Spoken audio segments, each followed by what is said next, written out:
watching Go Island on Shaw TV Channel 4. Emily's my assistant for today. Now you might have seen this sign on Bowen Road in Nanaimo, Messiah's Mansion.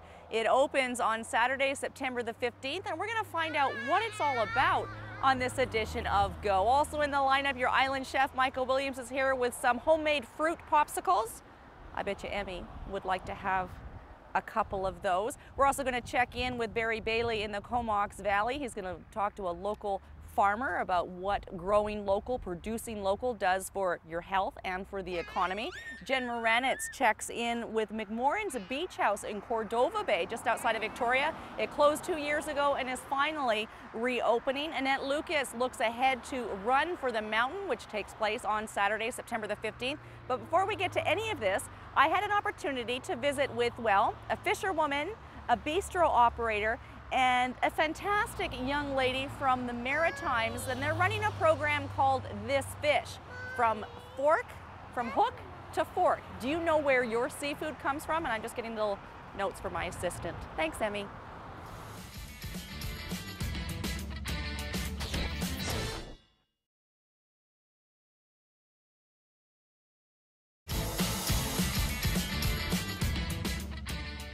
This Fish, Peggy with Cool Wild Fish, and of course the Driftwood Bistro are only a few of the participants taking part in the upcoming Harvest Festival that runs on Wesley Street in Nanaimo's Old City Quarter on Saturday this weekend from 10:30 until 3:30. There's going to be a Top Chef competition, there's a can sculpt, and all proceeds from the canned food sculpture will benefit Loaves and Fishes. That's the Harvest Festival, Saturday the 15th, Old City Quarter, Wesley Street, 10:30 till 3:30.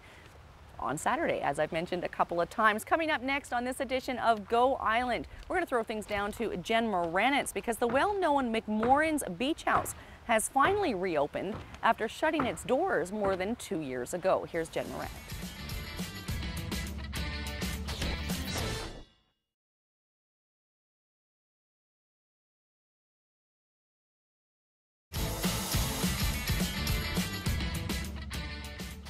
You're watching Go Island on Shaw TV Channel 4, and today, well, we're in the beginnings of a whole new world, recreating an important part of history. Pastor Robert Rudd is with the Seventh Day Adventist Church. What is this, the startings of that we're seeing behind us now? Okay. We call this Messiah's Mansion. It's a 3,500-year-old replica of the sanctuary that Moses built 3,500 years ago. And it basically tells God's plan of salvation. It explains to the public the two great problems that the God of the universe has. The first problem is, how does he vindicate his character to the entire universe? How does he prove that he's holy and righteous and true? Second big problem he has is, how does he save us at the same time? How does justice and mercy coexist side by side? How is it possible that if his law is holy and righteous and true, that he can save us who have broken that law at the same time?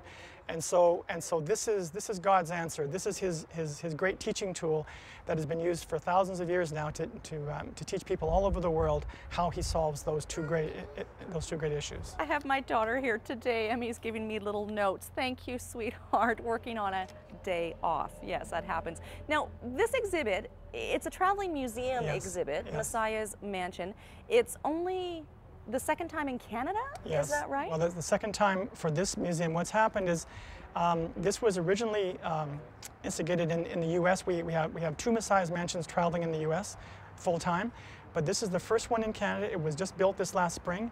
It's been exhibited in Alberta in July, and now this is the second time here in Canada. And it's no easy undertaking. There's a whole group of volunteers doing the construction and putting it up so the public can come and participate starting on Saturday, September the 15th.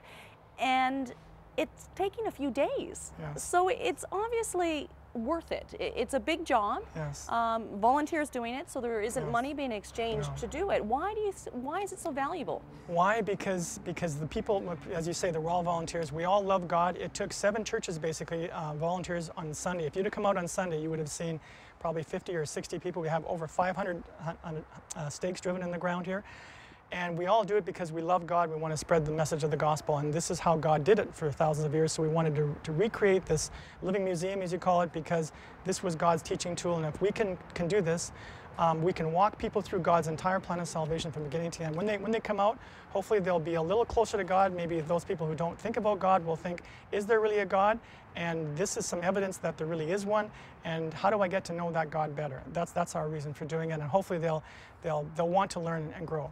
Robert, we're going to come back later on this edition of Go Island and learn a bit more about what will take place here beside Bevan Park starting on September the 15th. We've just barely scratched the surface. To do the full tour through Messiah's Mansion, it takes actually about an hour and 15 minutes. We'll tell you how you can take part in that beginning on Saturday. In the meantime, we're throwing things over to Annette Lucas. Run for the Mountain takes place this weekend.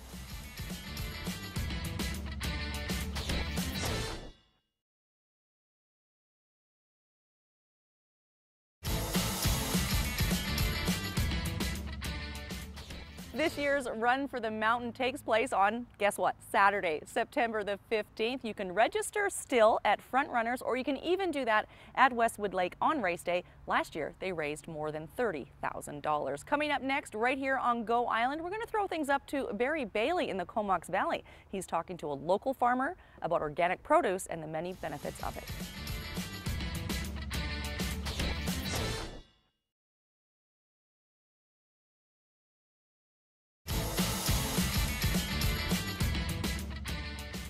You're watching Go Island on Shaw TV Channel 4, and today we are getting a preliminary look. It's still in the setup stages of the Messiah's Mansion. It's an exhibit that opens on Saturday, September the 15th. It's brought to you here in Nanaimo by the Seventh Day Adventist Church. This is Pastor Robert Rudd, and we've had a real brief overview. This is a very important part of the exhibit. For those, including myself, who don't know what it is, they might be familiar with it already. Yes. If you've seen the movie Raiders of the Lost Ark by with the Indiana Jones. Indiana Jones, yeah. Yes, I'm sorry, I forgot his name. Indiana Jones was looking for the Ark of the Covenant, and this is what he was looking for, basically. This is the Ark that the children of Israel carried before them. This is the Ark that parted the Jordan River. This is the Ark that basically they carried. This is the Ark that basically represented the very presence of God. It was found in the most holy place of the sanctuary on earth. There's a light here that represented the presence of God himself. It was known as the Shekinah glory. We see two cherubim looking down at the ark, looking into God's plan of salvation. On top of the ark was a mercy seat.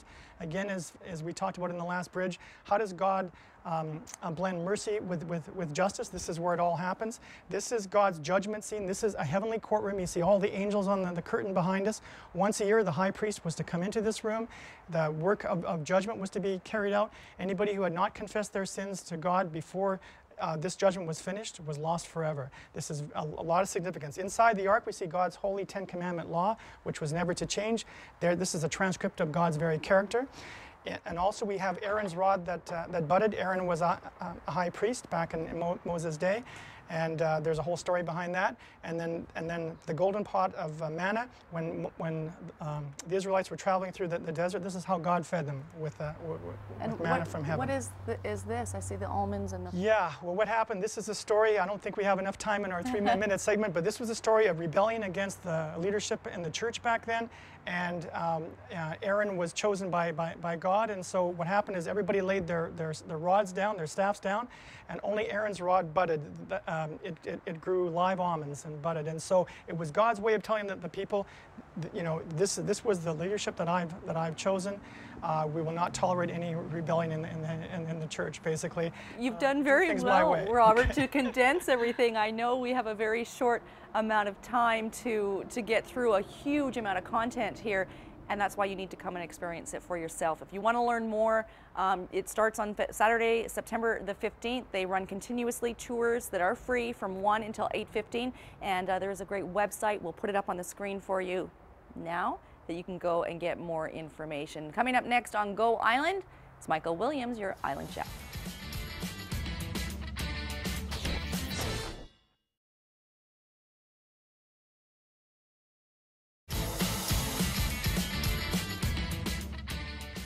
Those popsicles look great, and I'll try to squeeze some time to make some at my house before the summer season runs out entirely. That brings us to the end of this edition of Go Island. Do you think you've got enough things to do now on Saturday, September the 15th? Well, that's when Messiah's Mansion opens. They've got continuous tours from 1 until 8:15 daily, September 15th until the 23rd. It's free. It's here on Bowen Road next to Bevan Park in Nanaimo. Thank you for watching this edition of Go Island. Have a fantastic weekend and see how much you can fit in on Saturday.